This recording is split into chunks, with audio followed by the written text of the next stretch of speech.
Hi, everybody. Welcome to Reduce Operating Costs with Solar Energy. I'm Tim Montague. I'm going to give people a few minutes to get logged into the meeting this afternoon. This is part of our monthly series called Solar Works for Illinois. And solar energy is so new in the Midwest in general that there's a great need for education on the subject. So that's what motivated me and Continental to launch this series. I want to thank everybody for joining us today. Really excited to share some of the projects that Continental has done in the solar PV industry here in Illinois. Just giving people a few minutes here and we'll get cooking.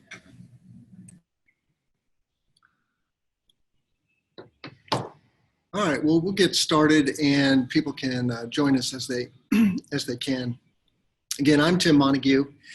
I do solar PV sales and business development for Continental Electrical Construction Company here in Oak Brook, Illinois in the Chicago suburbs. And today's webinar is Reduce Operating Costs with Solar Energy, 5 ways that solar pays back. Here's an outline of the talk today. It's going to take about 30 minutes, 30 to 40 minutes, and then we'll get you on your way to the rest of your day.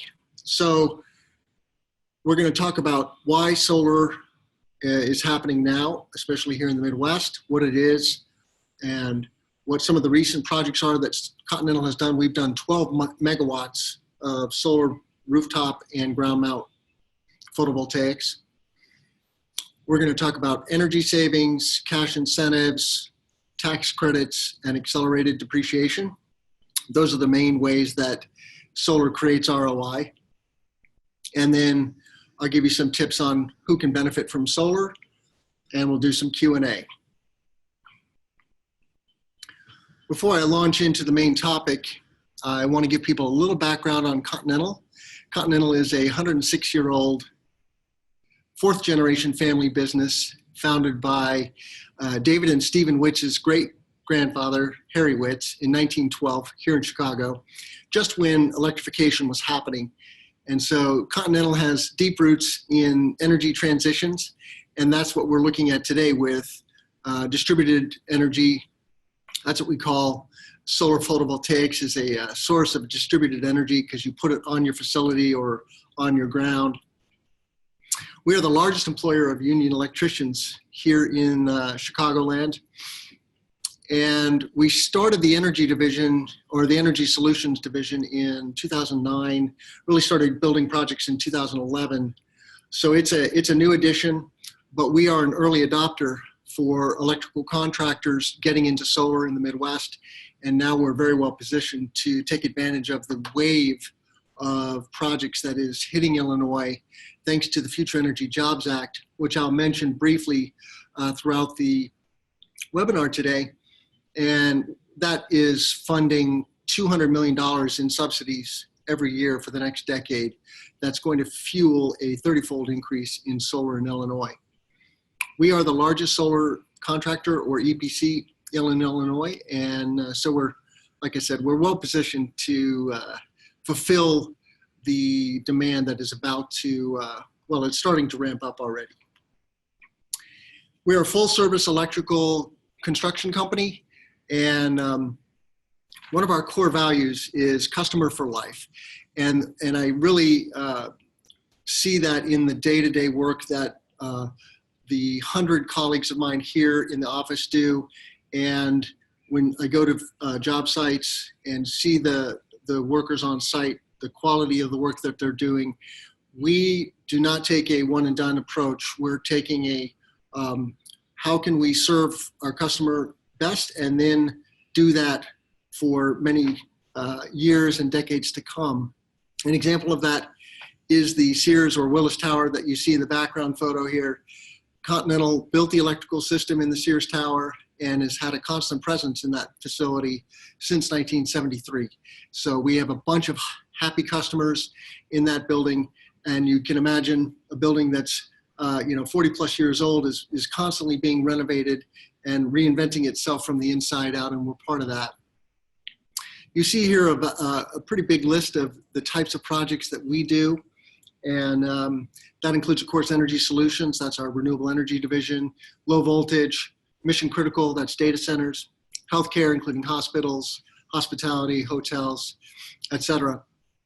And so if you have any electrical construction needs, please contact Continental. You can reach us at www.cecco.com.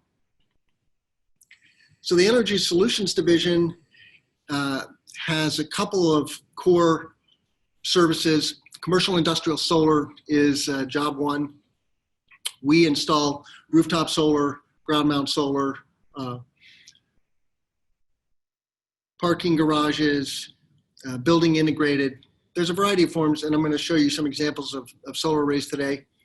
And then solar plus storage. You see this in the news a lot today because batteries are also technology that have become affordable and provide many revenue streams to a system owner. Of course, they produce backup power, but they also provide grid services.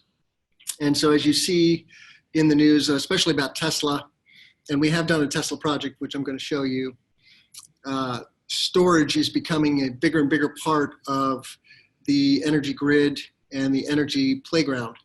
And it pairs very well with solar because you store some of the energy that you capture with the solar array in the battery, and then you can use that when the sun isn't shining.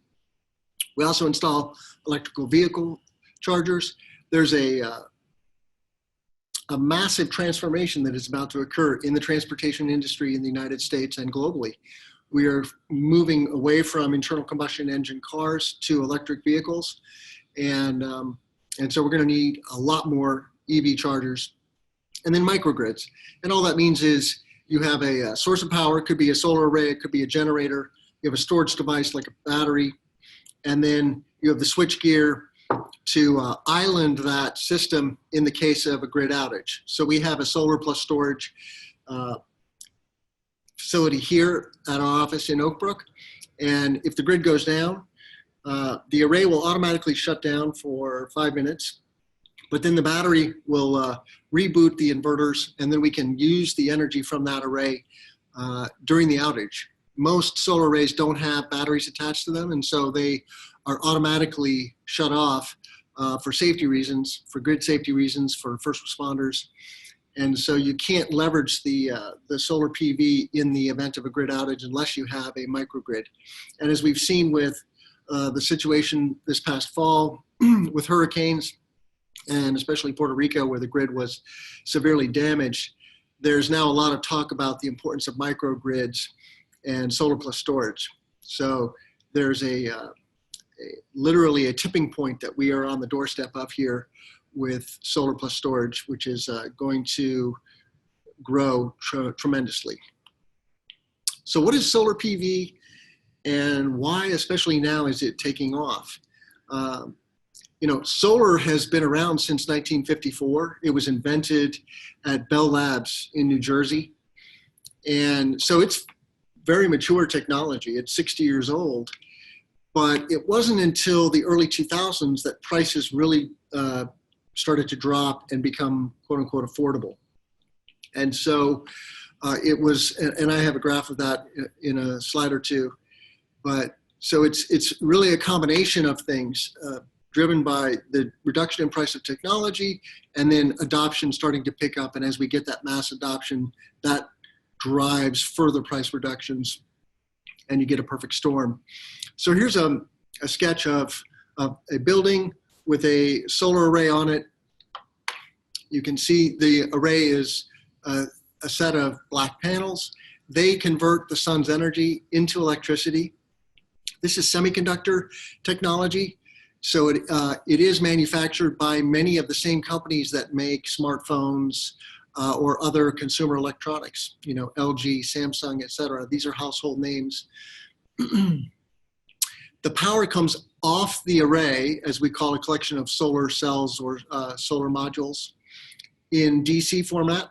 That's direct current. And then it goes to this green box here, which is an inverter, and is converted from DC to AC. And that allows us to use it in the facility then it's feeding into the panel box for the facility, and it's feeding into the load of the building, producing power for the lights, TVs, refrigerators, outlets, etc. And then excess power is going out, you see these green arrows here, onto the grid. And so a well-designed system will overproduce in the summertime, and so you are sending extra electrons out to the grid. Over the course of the year, the array is designed to produce 100%, 90 to 100% of what the facility uses. That's in a perfect world.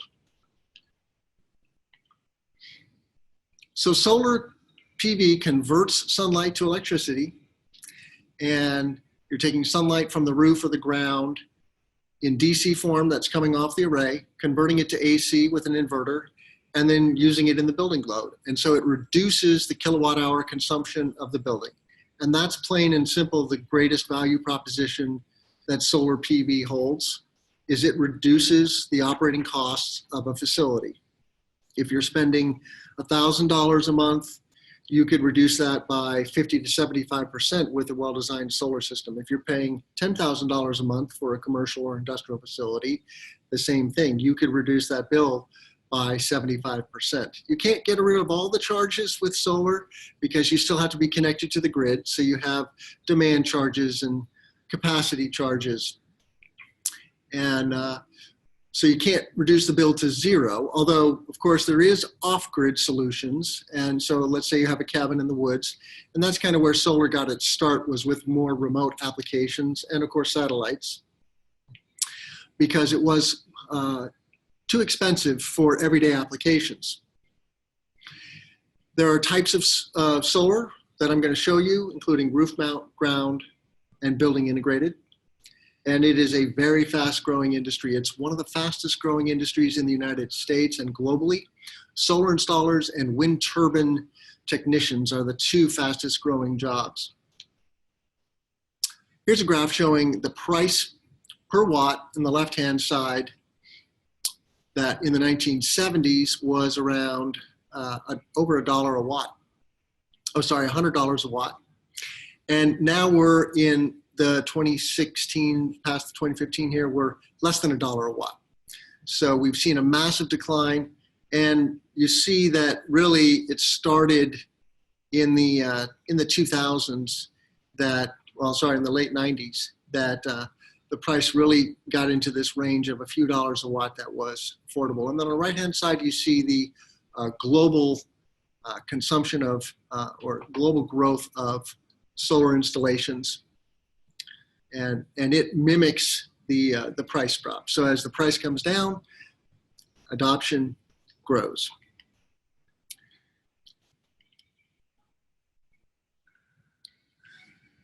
This graph shows us what's going on in the United States. Again, on the left, we see the cost. This is the installed cost of PV dollars per watt, was around $7.50 a watt in 2009, and now we're around $1.50 a watt on average.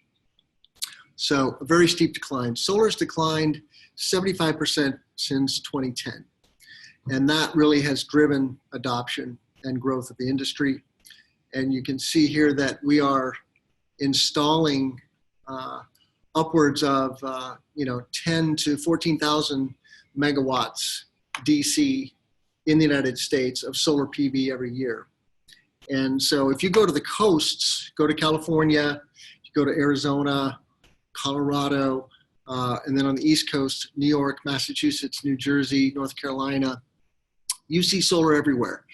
Those states pay much more for electricity, and that has made them be earlier adopters. We have very cheap power here in the Midwest, and that is a challenge for solar PV, but we've now reached a subsidy level, especially in Illinois with the Future Energy Jobs Act, where solar is now going head to head with other power sources, and there are real good reasons why commercial industrial facilities are starting to install solar en masse. And we're going to see a 30-fold increase of the installed solar PV in Illinois in the next decade. So we have a little less than 100 megawatts today in Illinois, and by 2030, we're going to have an additional 3,000 megawatts.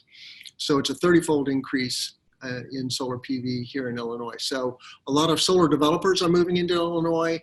And of course, there's going to be many job opportunities for electricians and the related trades that are building both rooftop and ground mount solar. So let's talk about some recent solar projects. This is the eye candy portion of the presentation, and then I'm going to get into the ROI. But I'm going to talk about, just briefly, about 4 projects that Continental has done recently. And you see them listed here: Grace Lake High School in Lake County, that's on the north side of Chicago, and then Clark Environmental in the western suburbs, Apt Electronics on the north side of Cook County, and then IKEA Joliet, which is our largest project to date, although we recently signed a larger project, a 3.5 megawatt project. So the IKEA Joliet was a fantastic project for us, and it is the largest rooftop array in Illinois to date. Here's a map showing some of the projects we've done. Continental has built over 50 solar projects, so didn't want to try to put all of those on the map. These are just some of our better projects that we like to talk about and show off. But you see it's clustered in Chicagoland, and we have done a few projects downstate now in Champaign County as well, one at the University of Illinois. And as these 3,000 megawatts of solar roll out in the next decade, we're going to see this map change dramatically, and it'll get filled out. The whole state is going to get solar, both rooftop and ground mount. So here's the ground mount portion of Grays Lake North. And in the bottom part of the slide, you see 2 rooftops. So there's a north and a south high school.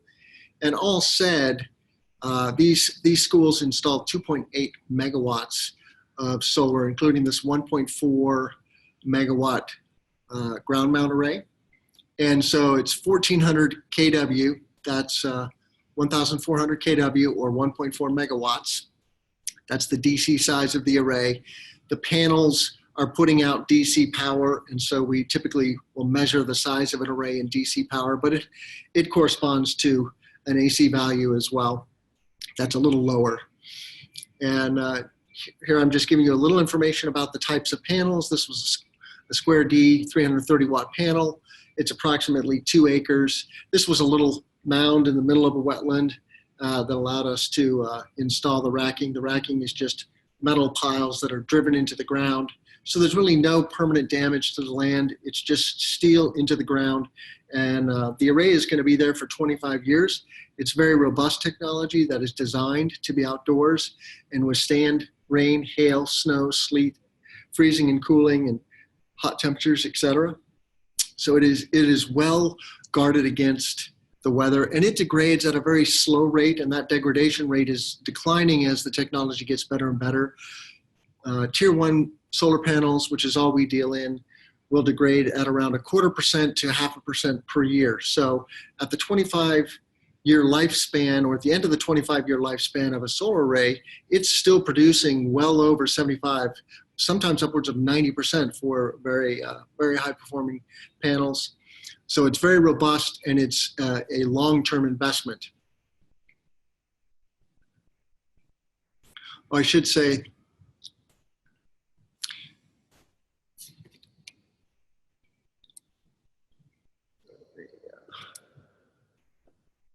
all right. Here we have Clark Environmental in St. Charles, and this is their headquarters. This was a LEED silver retrofit. And so solar fit into that process very well of trying to attain a LEED certification. You can see they have really 3 types of solar array. They have a rooftop array, which is ballasted. That's just weighed down with concrete blocks. There's no roof penetrations. And then they have an awning on the front side of the building here, which you can see. It's just a thin row of solar panels that are attached to the side of the building. And they provide some shade to the windowed offices, and of course, producing electricity and making the solar array more visible, because when you're on the ground, you cannot see up onto this roof or many roofs, right? And Clark has sustainability in their DNA, and they really wanted to show off the fact that they were making this investment in becoming green and sustainable. And then the icing on the cake here is the carport array, which you see here, which has EV chargers nestled underneath it. And we do a lot of carports. Carports do come at a premium, so it's a non-trivial investment, but it's a beautiful way to show off your interest in renewable energy. And then you see a Google Earth view or Google Maps view of this building showing the size of the array relative to the building. And, you know, they filled up that roof pretty well. You'll notice that we don't put the array where there are obstructions like rooftop units. These are HVAC equipment, vents, and so forth. And so that does impact the ability to solarize a facility. You want to have as few obstructions as possible, but we can certainly work around obstructions, and we're used to doing that. Retrofit rooftop arrays is kind of our bread and butter. And then we also do new construction, of course, and ground mount. This was self-financed.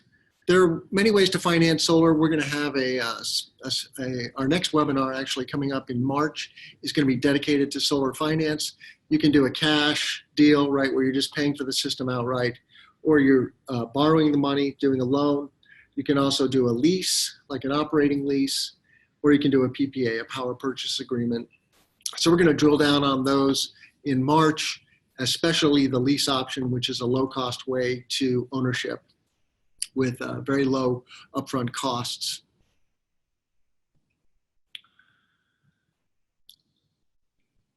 Here's the third project I wanted to show off today. This is Apt Electronics in Glenview, Northern Cook County. This is a 516 kW rooftop array. You can see we pretty much filled that roof with solar panels, or modules as they're called in the trade.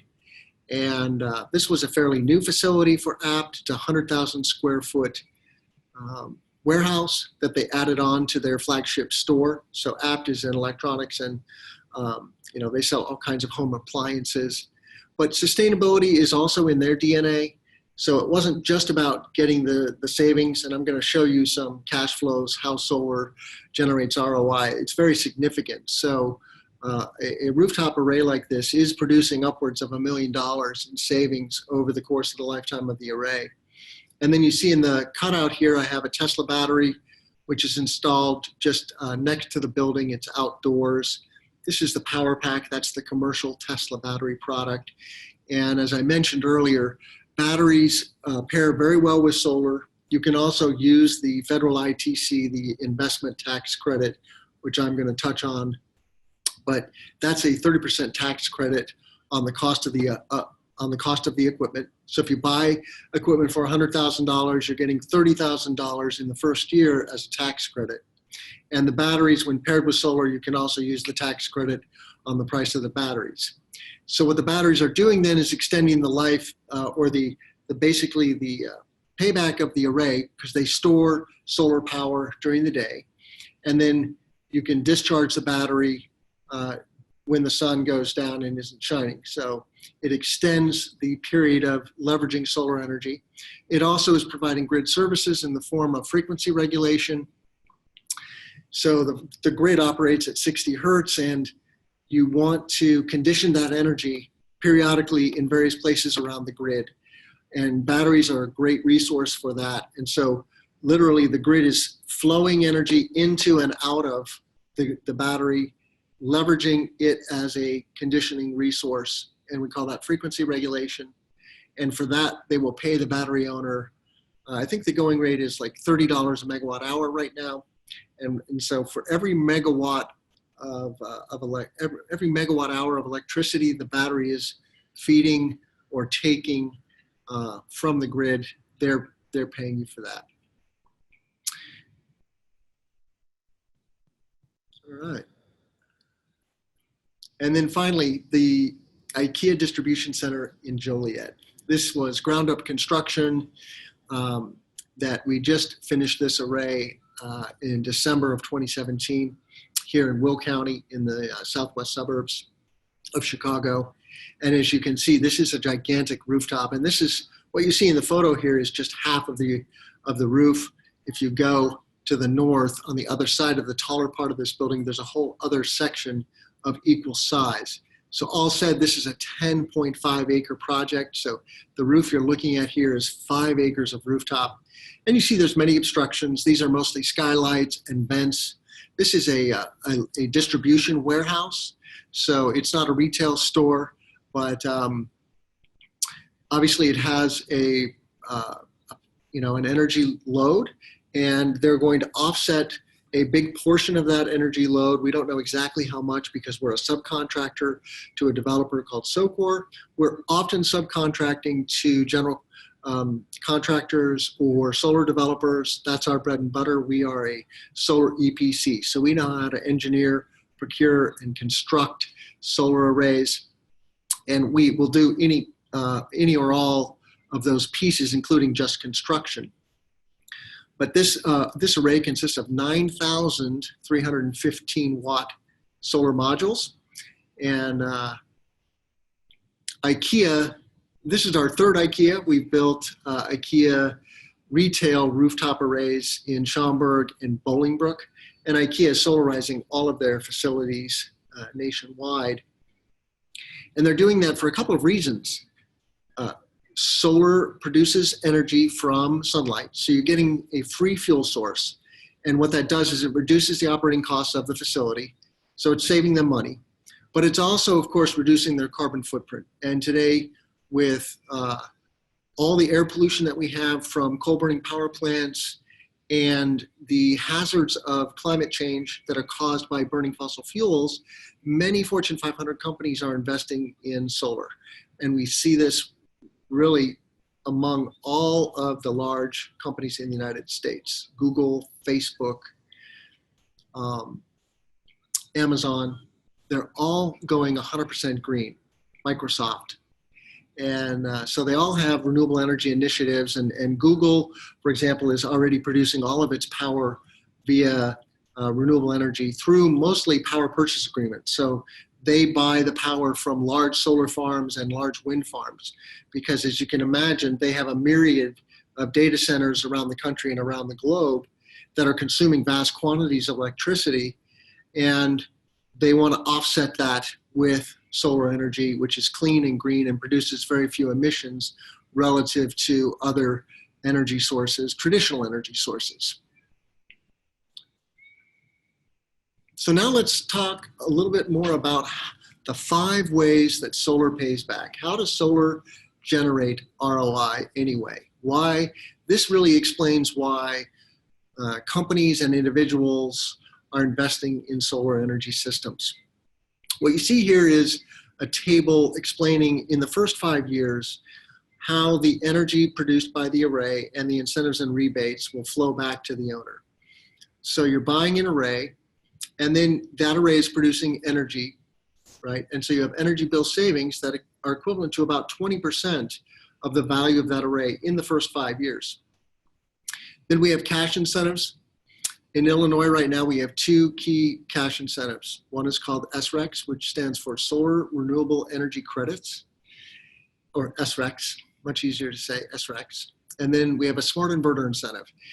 The grid operators would like us to use smart inverters, which have unique features like rapid shutdown, and they can be remotely shut down. So if the grid operator has too much power on the grid right now, they can actually turn off the solar arrays remotely if they really wanted to.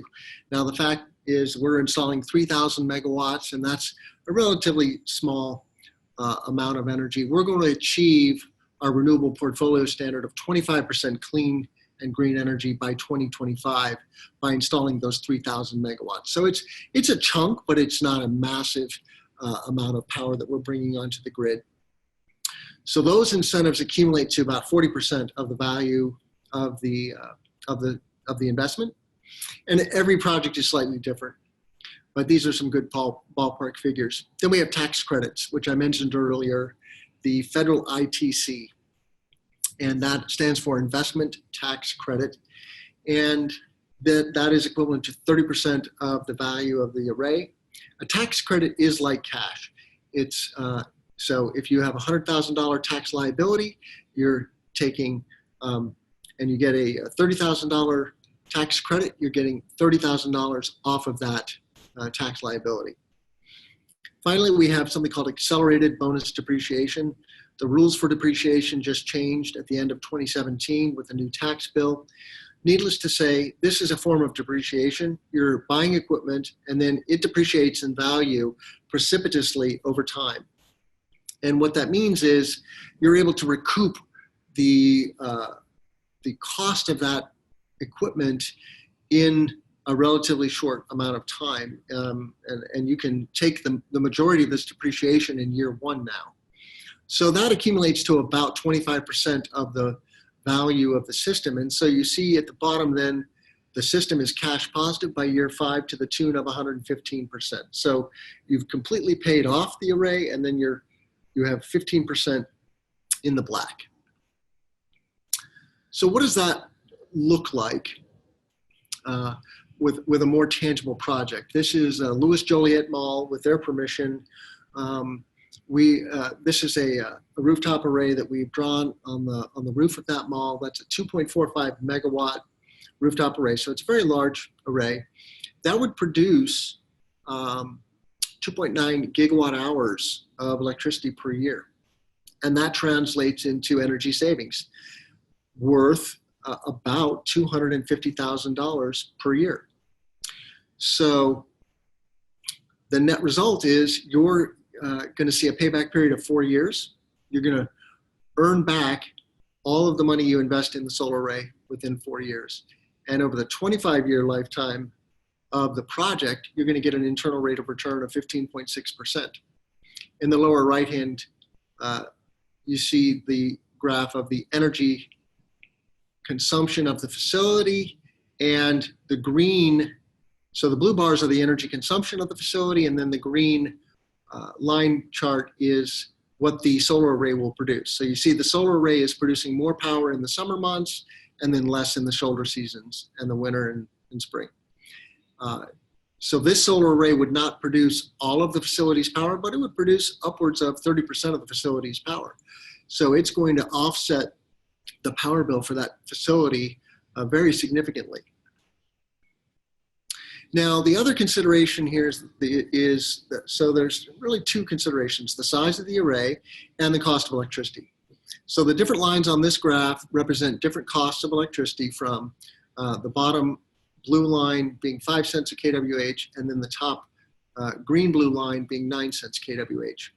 And so a small commercial system down here at the left-hand side, right, we're down around 100 kW solar array, and that is going to produce some savings to the tune of $10,000 a year. And then as the array size increases, that savings goes up, right, because the array is producing power corresponding to the size of the array. So it's a linear progression, right, a straight line. The bigger the array, the bigger the amount of electricity produced by the array. And then depending on the price of electricity that you pay, and everybody pays a different price for electricity in Illinois. We're a deregulated state. And so all we need is a power bill, and then we can download your energy data from ComEd or Ameren and tell you what a rooftop or ground mount solar array will be able to offset for you, what the offsettable price of power is for you. For many commercial facilities, it falls in the 6 to 7 cents when you take into consideration all the charges. But the take home here is every sunny roof that can host an array can benefit. The bigger the bill, the bigger the benefit. The larger the array, the greater the savings are going to be over time. So I mentioned the Future Energy Jobs Act that is fueling this reinvigoration of the solar industry here in Illinois. We have these very healthy cash incentives called SRECs and Smart Inverter Incentive. And this is $200 million a year that's being collected by, apologize for the typo there in the word year, $200 million being collected. It is a small fee that you and I are paying on our power bill. All residents and commercial off-takers in Illinois are paying a small fee relative to the kWh that they consume. And that's being accumulated by the utilities, and then they are paying that out to solar system or solar plus storage system owners. The government never touches the money, so the governor cannot sweep the funds. That was a problem historically in Illinois, but is no longer a concern. And so this is real money, $200 million a year for 10 years. And that translates into about $12 to $15 billion in economic development. So these are construction projects. That means jobs. It means the purchase of long-term equipment. And it's really a good thing for the state of Illinois and for the Midwest. And then just to reiterate, SRECs are a performance-based incentive. So for every megawatt hour of electricity that the array produces, you get one REC. And so if the array is turned off or doesn't get finished or built, it doesn't get any RECs. And then the smart inverter incentive is just based on the size of the array, and it's $250 per kWh, per kWdc, and that translates into about 5 to 10% of a project's value. So here's an actual cash flow. What does that look like for a small commercial system? You have a capital expense, right? You're buying equipment. A small system, 55 kW in this case, might cost $137,500. You're seeing energy bill savings. This is just in the first 5 years, running the numbers there, of $24,000. Cash incentives, that's SRECs and smart inverters, $66,000. The federal ITC, which is 30%, $41,000. And then accelerated depreciation, $31,000. All said and done, your 5-year net savings are $26,400.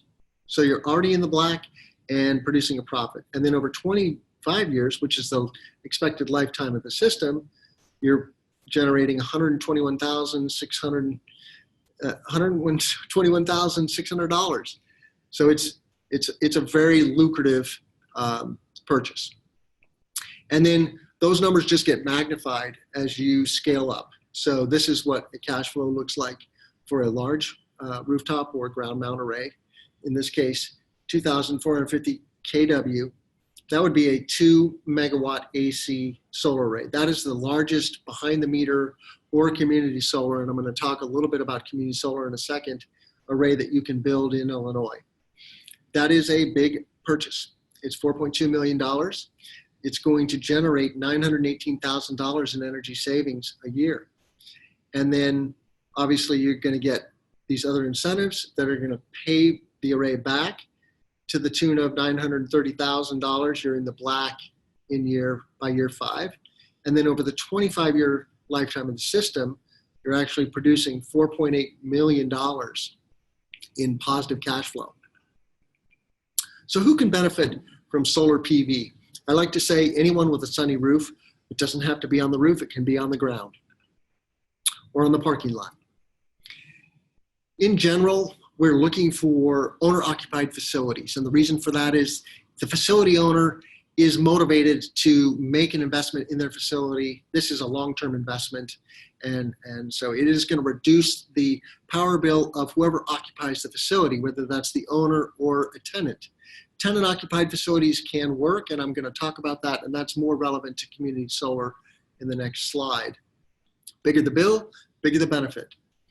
Very simple. And we do have a rule about the roof because you're putting a semi-permanent structure on top of the roof. You want it to be less than 10 years old. So if you need to re-roof, you want to do that before the solar goes on. New construction is great because you have a brand new roof. And ideally, you can design the roof to accommodate the array and build very few obstructions into that roof. Some of the rules of thumb, we're looking for, big flat roofs, warehouses, factories, low-rise office, schools. Buildings with angled roofs can work as well, or tilted roofs. Apartment buildings, churches, every facility is different. And so if you have a question about how solar could work for your facility, please reach out to me. My contact information is at the end there. And you can email me or reach me on Twitter. A note about community solar, and we will do a special webinar on community solar because it is a subspecialty, but the bill, the Future Energy Jobs Act, makes community solar possible in Illinois. What that means is you have a third-party owned central array, okay? And so there's no investment up front by the host. And then the owner is subscribing people and companies in ComEd or Ameren territory. So wherever the array is, that's where the off-takers have to be. But it could be anyone in ComEd territory. So the array could be hundreds of miles away from the subscribers. And this applies to large rooftops, brownfields, and farm ground. So solar developers are now securing leases for these types of land or rooftop to build community solar arrays. Generally speaking, they're looking for 10 to 20 acres of ground, or 5 to 10 acres of roof. And what this produces is two forms of income. Passive income, of course, from the rent, and then also passive income from the energy savings if they become an off-taker or a subscriber to the community array.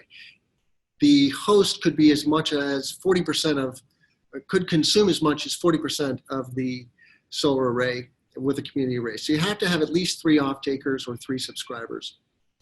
And then, as I mentioned, anyone in ComEd or Ameren. This is also great for people who don't want to have or buy a solar system, low-income people, renters, people with shady roofs, anyone who wants solar energy but doesn't want to either make a purchase or invest in putting it on their facility.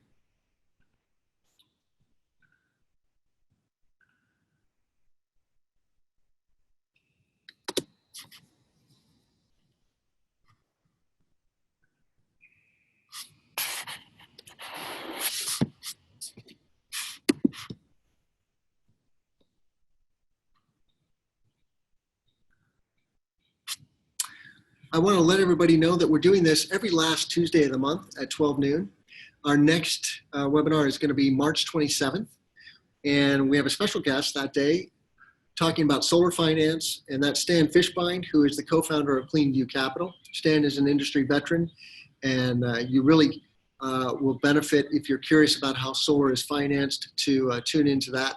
And then on April 24th, we're going to have my boss, Brian Hauk, who's the founder of the Energy Solutions Group and the director of that group here at Continental Electric, talking about solar plus storage, which we're doing a lot of projects and is a very growing part of the solar economy. So looking forward to that. Please sign up at seco.com solar webinar. So seco.com/solar webinar. I want to give a shout out to the green team here at Seco. I stand on these gentlemen's shoulders every day in my work. I could not do my job without them. Brian, who I mentioned, who's going to be giving our April event, and then Cesar Romo, who's our senior project manager and NABCEP certified installer, and then Jeff Bell, who's our other solar project manager. I work with these guys very intimately, very closely every day. They're wonderful, and many of you probably know them. So if you have questions about solar, you can go to any of us. We all know the ins and outs of solar PV. With that, I'd like to open it up to Q&A. You can just chat in your questions with the Zoom interface. We have about, 27 participants on the call today, so that's great. Thank you so much for joining us. Again, I'm Tim Montague. I do solar sales and business development here at Continental. There's my email, tmontague@seco.com. and my phone number, 217-722-0429. You can also reach me on Twitter, TG Montague. So with that, I will open it up to questions. And for those of you who have to sign off, have a great afternoon. Look forward to seeing you on a future webinar. And please don't hesitate to follow up with us with a phone call or email. We love to answer questions.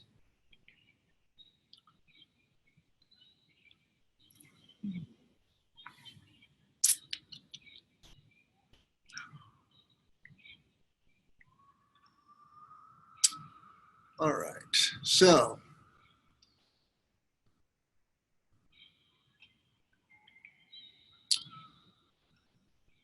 from Carrie Tisch, I'm familiar with the program in Germany where a third party leases industrial roof space for solar arrays.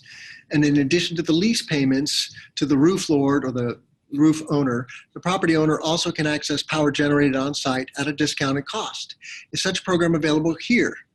Well, great question, Carrie. And yes, the answer is community solar is the program that makes that scenario a realistic, a reality here in Illinois. So you have a large roof, you want to rent that roof to a solar developer who will build, own, and operate a community solar array, and then you become a subscriber to that as well. So you can offset your power consumption in your facility to the tune of 40% of what that array produces.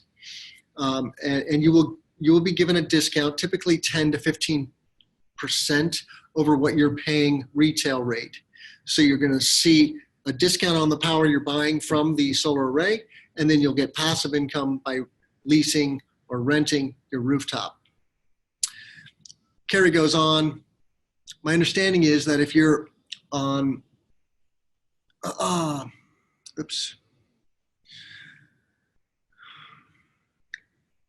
understanding is, I want to get the screen share back. Sorry about that.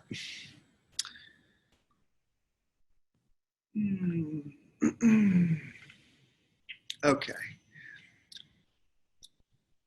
You can't use solar power or battery stored power during a power interruption because the utility wants to avoid any possibility of backfeeding.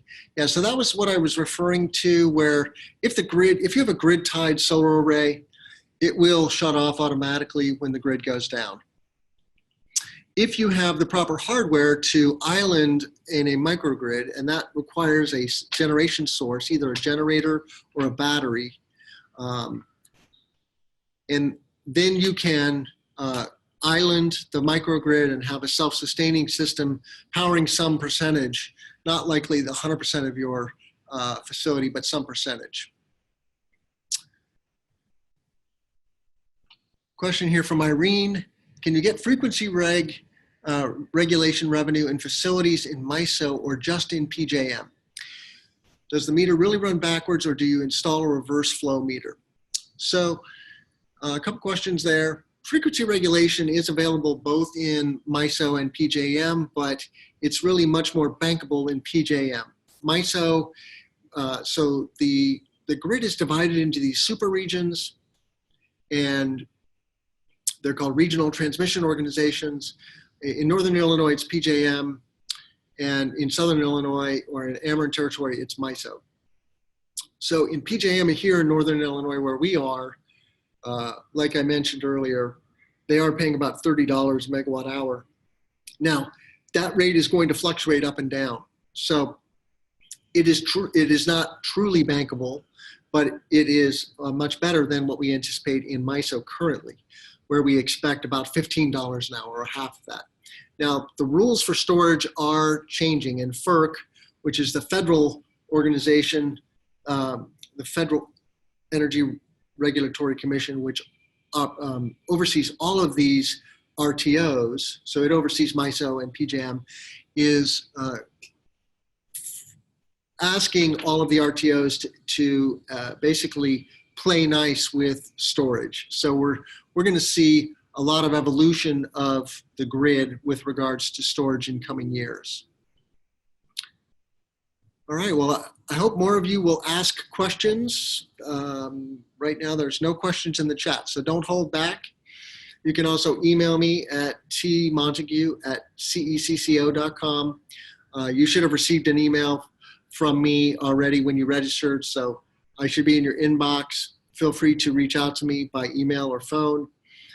We love doing assessments, so if you have a facility and you're just curious, what could solar do for me? I'm happy to give you a free assessment. All I need is a PDF of your ComEd bill or your Ameren bill, and then your third-party supplier. Because we are deregulated, many people have a third-party supplier. Not all. ComEd will sell you the KWH as well, but many people have a third-party supplier. We need to see those bills, and then we can recreate the rate that you're paying in a tool we call Energy Toolbase. That's a software as a service we use to analyze energy data and produce cash flows. And then we'll design a rooftop array on your facility using Helioscope, which is a state-of-the-art design tool. I can design a rooftop array in 15 minutes And then we're off to the races, and you can find out what solar could or could not do for you. It doesn't make sense for everybody. If you're paying a very, very low price, let's say you're paying 2 cents a kWh for grid energy, then it means that the payback period will be extended. So you might have a 10-year payback instead of a 3 to 5 year payback. Of course, it will still pay back in the long run. It's just most people want to see a shorter payback period, and that's why we're so excited about the incentives right now, because that puts us in the 3 to 6 year zone for the payback period, and it's really a new day for solar. And that's the purpose of these incentives, because we do have a renewable portfolio standard that says we're going to achieve 25% clean power by 2025. And before we had FEJA, that process was pretty much broken. And we were not on track to achieve the 25% goal. Question from Irene, is the ITC for solar expiring? Good question, Irene. The ITC is being phased out starting in 2020. So it's 2018 now, so we have 2 more good years. Well, 2 or 3 more good years, but it starts phasing out in 2020 and goes down to 10% in 2022 for commercial. It's going to go away entirely for residential. So all these incentives I've been talking about also apply to residential. We don't do residential solar here at Continental, but we're happy to refer you to a residential solar installer if you want to do that with your residents. So yes, there is a window that is closing for these incentives. Just like the ITC, that 30% is a very hefty incentive, and it's going to go away starting in 2020. So if you're going to do solar, it's better to do it in the next 3 years or next 2 years. The other thing about the FEJA incentives is it's what we call a declining block. So the incentives are stronger at the beginning of the program to incentivize buy-in, and then it's going to staircase down or step down, over time. As we reach that goal of 25% clean power, they're going to step down the incentives, because you need stronger incentives at the beginning. Like I said early in the presentation, we only have about 100 megawatts of solar in Illinois today. We're going to install 3,000. So it's a very large increase in solar that we want to jumpstart. And the way to do that is with these SRECs and smart inverter incentives. And it works. Keep the questions coming. That was a good one. Feel free to sign off if you need to go about your day. We are going to post a recording of this on our website, and I will send you an email with the link to that when that gets done in the next couple of days, so you can share it with your friends and colleagues. We very much want you to talk to your friends and colleagues. Most people in Illinois don't know what solar PV is or how it works. And so please point them to this webinar as a source. We also have a blog on our website. If you just Google SECO blog, you'll find the SECO Energy blog, where we talk about projects, we talk about these incentives and how solar works for Illinois.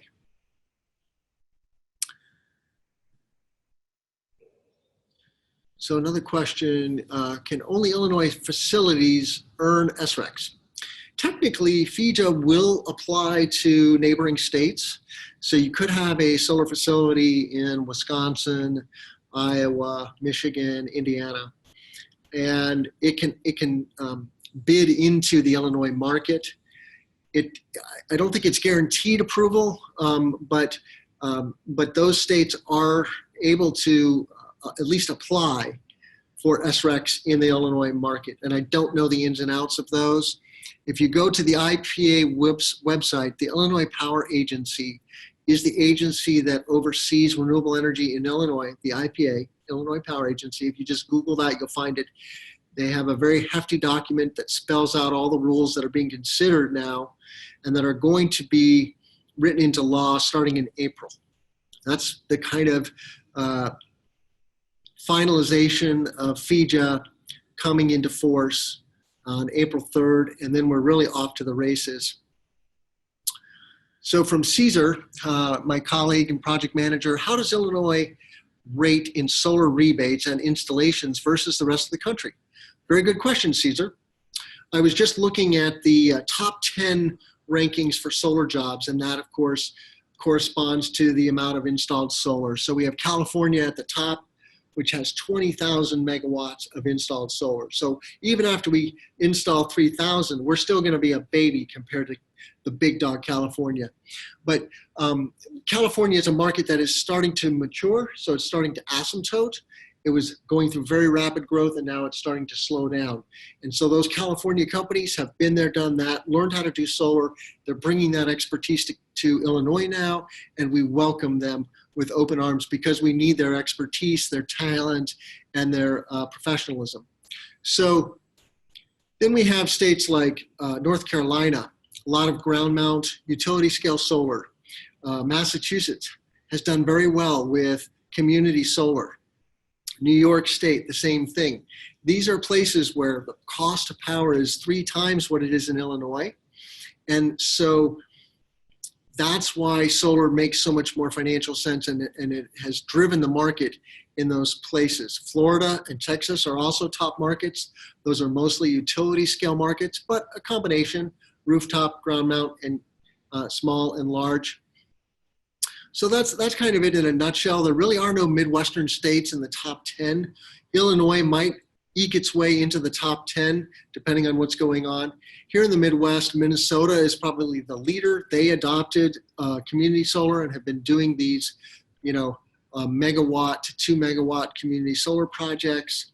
And our law is modeled after the Minnesota law, but also Massachusetts and New York. New Jersey is also a top state. So go to the East Coast, the New York region, you'll see a lot of solar, and then the Boston region, and then anywhere in California. Colorado, Arizona, some of the states out west are also good solar states. And then we're playing catch up, but we're gonna start nipping at their heels.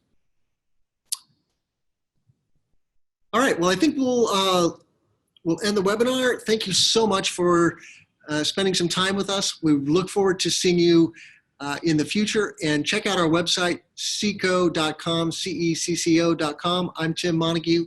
Have a great day.